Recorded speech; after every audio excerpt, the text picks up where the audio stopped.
حضرت آمنہ رضی اللہ تعالیٰ عنہ فرماتی ہیں کہ جب میرا بچہ میرے پیٹ میں تھا تو بڑی عجیب عجیب چیزیں دیکھتی تھی۔ اگر میں گھر سے باہر نکلتی تو بادل کا ایک سایہ میرے اوپر آ جاتا اور مجھے دھوپ نہ لگتی۔ اگر میں پانی بھرنے کے لیے زمزم کے کنویں کی طرف جاتی تو راستے میں جتنے پیڑ ہوتے ان کی ٹہنیاں میرے سامنے جھک جاتی جیسے مجھے سلام کر رہی ہوں۔ میں حیران تھی کہ آخر یہ سب میرے ساتھ ہی کیوں ہو رہا ہے، اور جب زمزم کے کنویں کے پاس پہنچتی تو نیچے کا پانی اپنے آپ اوپر آنے لگتا اور بالکل اوپر منڈیر تک آ جاتا اور میں اپنے ہاتھوں سے ہی بالٹی پکڑ کر پانی بھر لیتی تھی۔ مکہ کی عورتیں مجھے زمزم کے کنویں کے پاس کھڑے رکھتی تھی اور مجھے جانے نہیں دیتی تھی۔ وہ کہتی تھی کہ اے آمنہ، تم تھوڑی دیر اور کھڑی رہو ورنہ تمہارے جانے سے یہ پانی ابھی نیچے چلا جائے گا اور پھر ہمیں پانی بھرنے میں بہت تکلیف ہوگی۔ اسی طرح حضرت آمنہ رضی اللہ تعالیٰ عنہ فرماتی ہیں کہ میں عورتوں سے سنا کرتی تھی کہ جب بچہ پیٹ میں ہوتا ہے تو ماں کو بہت زیادہ تکلیفیں جھیلنی پڑتی ہیں، کبھی ہاتھ پاؤں میں درد، کبھی سر میں درد، کبھی الٹی ہونا، کبھی بخار ہونا اور کبھی چڑچڑا پن۔ یہ ساری باتیں سن کر مجھے اپنے بارے میں بڑی حیرانی ہوتی تھی کہ مجھے تو ان 9 مہینوں میں کوئی ایسی تکلیف دیکھنے کو نہ ملی، یہاں تک کہ جب تک میرا بچہ میرے پیٹ میں رہا تو میرے سر میں درد تک نہ ہوا۔ اسی طرح حضرت آمنہ کو بڑے عجیب عجیب خواب بھی نظر آتے تھے۔ وہ فرماتی ہیں کہ جب میں رات کو سوتی تو مجھے خواب نظر آتا کہ میرے جسم کے اندر سے ایک نور نکلا ہے اور اس نے ساری دنیا کو روشن کر دیا ہے۔ یہ سب دیکھ کر مجھے یقین ہو چکا تھا کہ میرے پیٹ میں جو بچہ ہے وہ واقعی عام انسان نہیں ہے۔ حضور صلی اللہ علیہ وسلم کے دادا حضرت عبد المطلب دن رات کعبے کے پاس جا کر کعبے کا غلاف پکڑ کر اللہ سے رو رو کر دعائیں کرتے، یا اللہ میرا بیٹا عبداللہ تو اس دنیا میں نہیں رہا لیکن اس کے گھر ایک بچے کی پیدائش ہونے والی ہے، یا اللہ اس بچے کی حفاظت فرمانا اور میرے عبداللہ کی نسل باقی رکھنا۔ حضور صلی اللہ علیہ وآلہ وسلم کے سارے چچا اسی انتظار میں رہتے تھے کہ میرے بھائی عبداللہ کے گھر بچہ کب پیدا ہوگا۔ یہودیوں کی کتاب توریت میں لکھا ہوا تھا کہ جب آخری نبی آئے گا تو اس کے پیدا ہونے سے 10 دن پہلے آسمان پر ایک لال رنگ کا ستارہ نکل کر چمکنے لگے گا۔ تو جب حضور صلی اللہ علیہ وسلم کے پیدائش کے 10 دن بچے تو آسمان پر وہ ستارہ نکل آیا۔ اسے دیکھ کر یہودیوں میں بھگدڑ مچ گئی اور ان کے عالموں نے سارے یہودیوں کو جمع کیا اور کہا دیکھو آسمان پر لال تارا چمکنے لگا ہے، اس کا مطلب ہے کہ وہ آخری نبی آنے والا ہے۔ جا کر معلوم کرو کہ اس وقت مدینے میں کس کے ہاں لڑکی کی پیدائش میں 10 دن بچے ہیں۔ یہودیوں نے جا کر مدینے میں معلوم کیا تو وہاں بہت سی عورتیں حمل سے تھیں، لیکن ابھی کسی کا وقت قریب نہیں آیا تھا، کسی کے 2 مہینے باقی تھے تو کسی کے 4 مہینے۔ ان یہودیوں نے آ کر اپنے عالموں کو بتایا کہ مدینے میں ایسا بچہ پیدا ہونے والا نہیں ہے، تو ان کے عالموں نے کہا کہ اب مکہ میں جا کر دیکھو۔ تو سارے یہودی مکہ پہنچے کہ وہاں کسی کے گھر بچے کی پیدائش ہونے والی ہے۔ ان لوگوں نے بتایا کہ ہاں یہاں مکہ میں 5 عورتیں ایسی ہیں جن کے گھر بچے کی پیدائش ہونے والی ہے۔ تو ان یہودیوں نے کہا کہ نہیں، ایسے بچے کی پیدائش کی جس کا باپ وفات پا چکا ہو، یعنی جس کا باپ اب اس دنیا میں نہ رہا ہو۔ لوگوں نے بتایا کہ ہاں عبد المطلب کا پوتا پیدا ہونے والا ہے، اس بچے کے باپ عبداللہ کی ابھی کچھ مہینے پہلے وفات ہو گئی تھی۔ یہ سن کر یہودیوں کی ہائے نکل گئی اور وہ سب روتے چلاتے اپنے عالموں کے پاس پہنچے اور کہا ہائے افسوس، آج نبوت یہودیوں سے نکل کر مکہ والوں میں پہنچ چکی ہے۔ وقت یوں ہی گزرتا گیا، آخر وہ دن آیا جس کا سبھی کو بے صبری سے انتظار تھا، جس کا انتظار آسمان و زمین، چرند پرند ہر مخلوق کر رہی تھی۔ آج اس بچے کی پیدائش ہوئی جس کی وجہ سے اس دنیا کو بنایا گیا، اگر وہ نہ ہوتا تو شاید کچھ بھی نہ ہوتا۔ آج اس بچے کی پیدائش ہوئی جس کے لیے چاند کے 2 ٹکڑے کر دیے گئے، اس بچے کی پیدائش ہوئی جس کی خاطر سورج کو اپنی جگہ پر روک دیا گیا اور اللہ نے حکم دے دیا کہ اے سورج ابھی مت ڈوبنا، کیونکہ میرے حبیب محمد صلی اللہ علیہ وسلم نے ابھی عصر کی نماز نہیں پڑھی ہے۔ آج اس بچے کی پیدائش ہوئی جس کے پاس ساری زندگی میں جبرائیل علیہ السلام 26,000 بار آئے۔ رات کا وقت ہو چکا تھا، حضرت آمنہ کے پیٹ میں ہلکا سا درد اٹھا اور ان کو محسوس ہوا کہ شاید آج میرے بچے کی پیدائش ہونے والی ہے، تو انہوں نے حضرت عبد المطلب کو اس بات کی خبر کر دی۔ حضرت عبد المطلب نے اپنے محلے کی ایک دائی حضرت شفا کو اپنے پاس بلایا اور کہا کہ آج رات تم آمنہ کے پاس ہی رہو، کیونکہ میرے بیٹے عبداللہ کے گھر آج بچہ پیدا ہونے والا ہے۔ رات گزرتی گئی، چاند بھی کہیں خاموش ہو کر بادلوں میں چھپ گیا۔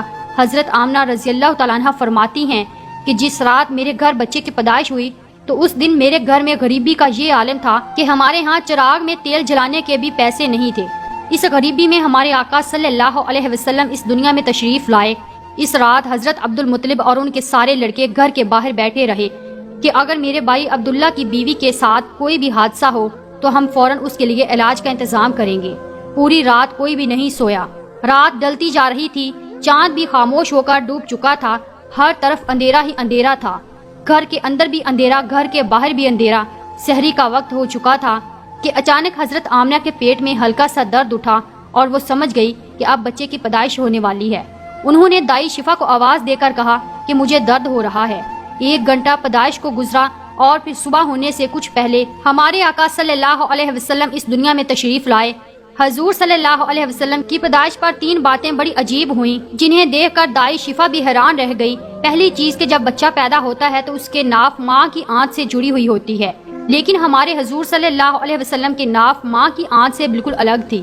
دوسری چیز کہ جب بچہ پیدا ہوتا ہے تو اس کے ساتھ بہت زیادہ گندگی نکلتی ہے، لیکن ہمارے آقا صلی اللہ علیہ وسلم جب پیدا ہوئے تو اندر سے غلاظت کا ایک قطرہ بھی نہیں نکلا۔ تیسری چیز کہ جب لڑکا پیدا ہوتا ہے تو اس کا ختنہ نہیں ہوا ہوتا، لیکن ہمارے پیارے آقا صلی اللہ علیہ وآلہ وسلم جب پیدا ہوئے تو آپ صلی اللہ علیہ وسلم کا ماں کے پیٹ کے اندر ہی ختنہ ہوا تھا، دنیا میں آپ کا ختنہ نہیں کیا گیا۔ یہ 3 چیزیں دیکھ کر دائی شفا گھبرا گئی اور حضرت آمنہ رضی اللہ تعالیٰ عنہ سے کہنے لگی، اے آمنہ، میں نے اپنی ساری زندگی میں ایسا بچہ نہیں دیکھا۔ حضرت شفا نے حضور صلی اللہ علیہ وسلم کو اپنی گود میں لے کر ایک طرف زمین پر لٹا دیا۔ دائی شفا نے جیسے ہی حضور صلی اللہ علیہ وسلم کو زمین پر لٹایا تو حضور نبی کریم صلی اللہ علیہ وسلم نے ایک جھٹکے سے کروٹ بدلی اور گھٹنے ٹیک کر سیدھے سجدے میں چلے گئے۔ یہ دیکھ کر حضرت آمنہ رضی اللہ تعالیٰ عنہ کی حیرانی کی انتہا نہ رہی۔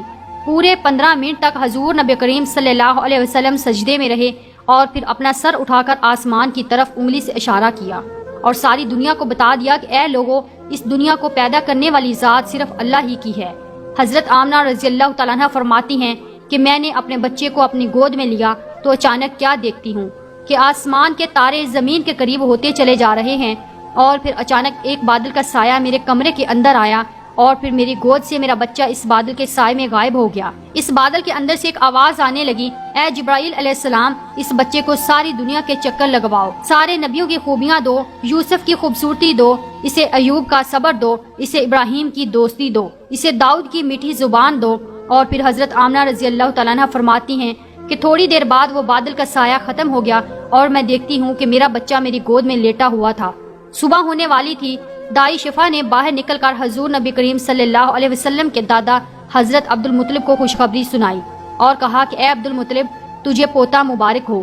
یہ سن کر رات بھر کے جاگے عبد المطلب کی ساری تھکن جیسے ایک پل میں ختم ہو گئی ہو، اور وہ اتنا زیادہ خوش ہوئے کہ ان کی آنکھوں سے آنسو بہنے لگے، اور دائی شفا سے کہا کہ جلدی سے مجھے میرا پوتا لا کر دو۔ دائی شفا جیسے ہی حضور صلی اللہ علیہ وسلم کو باہر لے کر آئی تو نظر پڑتے ہی سب کے ہوش اڑ گئے۔ اس قدر خوبصورت بچہ آمنہ کے گھر میں پیدا ہوا ہے۔ سارے چچا بھی اپنے بھتیجے کو دیکھ کر بہت زیادہ خوش ہوئے، یہاں تک کہ جب ابو لہب کی باندی صوبیہ نے جا کر ابو لہب کو خوشخبری سنائی کہ اے ابو لہب، تجھے بھتیجا مبارک ہو۔ یہ سن کر ابو لہب اتنا خوش ہوا کہ اس نے اپنی باندی صوبیہ سے کہا، جا، میں نے تجھے بھتیجے کی خوشی میں آزاد کر دیا۔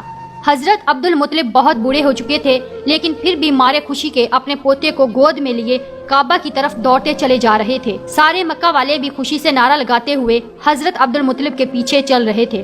کعبہ کے پاس پہنچ کر عبد المطلب نے اللہ سے دعا مانگی، اے اللہ، میرے پوتے کو سلامت رکھنا اور اسے زندگی میں بہت بڑا انسان بنانا۔ شاید عبد المطلب کو یہ نہیں پتا تھا کہ ان کا پوتا تو وہ انسان ہے جس کی خاطر اس دنیا کو بنایا گیا ہے۔ ان کا پوتا اتنا بڑا انسان ہے کہ اللہ نے معراج کے موقع پر زمین سے اٹھا کر 7ویں آسمان پر اپنے سامنے بٹھایا اور اس سے باتیں کی۔ ان کا پوتا وہ انسان ہے جسے مایوس دیکھ کر اور اس کی آنکھوں میں آنسو دیکھ کر آسمان پر تہلکہ مچ جاتا تھا۔ حضرت عبد المطلب نے کعبے کا غلاف پکڑ کر اپنے پوتے کے لیے دعائیں مانگی اور پھر انہوں نے پوتے کا نام محمد رکھا۔ محمد کا مطلب ہوتا ہے کہ جس انسان کی بہت زیادہ تعریف کی جائے۔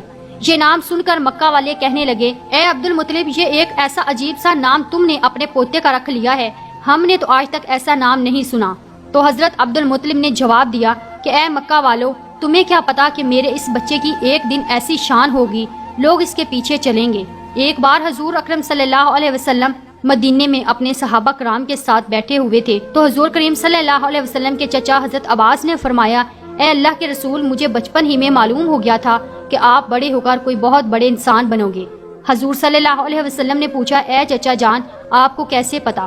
تو حضرت عباس رضی اللہ تعالیٰ عنہ نے فرمایا کہ اے اللہ کے رسول، جب آپ 2 مہینے کے تھے تو ایک رات میں نے آپ کو دیکھا کہ آپ چارپائی پر اکیلے لیٹے رو رہے تھے۔ میں نے آپ کو چپ کرانے کی کوشش کی لیکن آپ نے میری طرف نہیں دیکھا بلکہ اچانک آسمان کی طرف دیکھ کر مسکرانے لگے۔ میں حیران رہ گیا اور پھر میں نے بھی آسمان کی طرف دیکھا تو میری نظر پھٹی کی پھٹی رہ گئی۔ میں نے دیکھا کہ چاند آپ کی انگلی کے اشارے پر ناچ رہا ہے، آپ جدھر انگلی لے جاتے چاند ادھر کو ہو جاتا ہے۔ یہ منظر دیکھ کر میں سمجھ گیا کہ آپ کوئی عام انسان نہیں ہیں۔ حضور صلی اللہ علیہ وسلم نے فرمایا کہ ہاں میرے چچا جان، آپ صحیح فرما رہے ہیں کہ بچپن میں چاند مجھے کہانیاں سناتا تھا، میرے ساتھ کھیلتا تھا اور مجھے رونے نہیں دیتا تھا۔ سبحان اللہ، ایسے تھے ہمارے نبی کہ جن کے گھر میں اتنی غریبی تھی کہ ان کی ماں اپنے اس یتیم بچے کے لیے ایک کھلونا تک نہیں خرید سکتی تھی، تو اللہ نے چاند کو حکم دے دیا، اے چاند تم میرے محبوب کے لیے کھلونا بن کر اسے کھلاؤ اور اسے رونے مت دینا۔ حضور صلی اللہ علیہ وسلم کی جس دن پیدائش ہوئی تو اس دن دنیا میں جتنے بھی بت تھے وہ سب زمین پر اوندے منہ گر پڑے۔ ایران کے بادشاہ کے دربار میں 1000 سال سے ایک آگ جل رہی تھی، وہ لوگ آگ کی پوجا کیا کرتے تھے۔ حضور نبی کریم صلی اللہ علیہ وسلم کی جس وقت پیدائش ہوئی تو ایک دم وہ آگ بجھ گئی اور اس بادشاہ نے اپنے محل میں اپنی شکل کی 14 لائٹیں بنوا رکھی تھی۔ حضور صلی اللہ علیہ وسلم کی پیدائش پر وہ ساری لائٹیں دھڑم سے جا کر زمین پر گری۔ اگلے دن دوپہر کے وقت ایک یہودی آدمی اپنا کچھ سامان بیچنے کے لیے مکہ آیا ہوا تھا، تو اس نے آسمانوں پر دیکھا تو اسے وہ ساری نشانیاں دکھنے لگی جو آخری نبی کے پیدا ہونے کی نشانیاں تھیں۔ اس نے مکہ والوں سے پوچھا کہ آج کسی کے ہاں کوئی بچہ پیدا ہونے والا ہے؟ ان لوگوں نے بتایا کہ ہاں فلاں فلاں عورت کے ہاں لڑکا ہوا ہے۔ اس یہودی نے کہا کہ نہیں، ایسا کوئی بچہ جس کا باپ نہ ہو۔ تو لوگوں نے بتایا کہ ہاں عبد المطلب کا پوتا پیدا ہوا ہے۔ اس یہودی نے کہا کہ مجھے چل کر دکھاؤ، میں اس بچے کو دیکھنا چاہتا ہوں۔ پھر وہ یہودی حضرت آمنہ رضی اللہ تعالیٰ عنہ کے گھر پہنچا اور حضور صلی اللہ علیہ وسلم کو اپنی گود میں لیا اور پھر پلٹ کر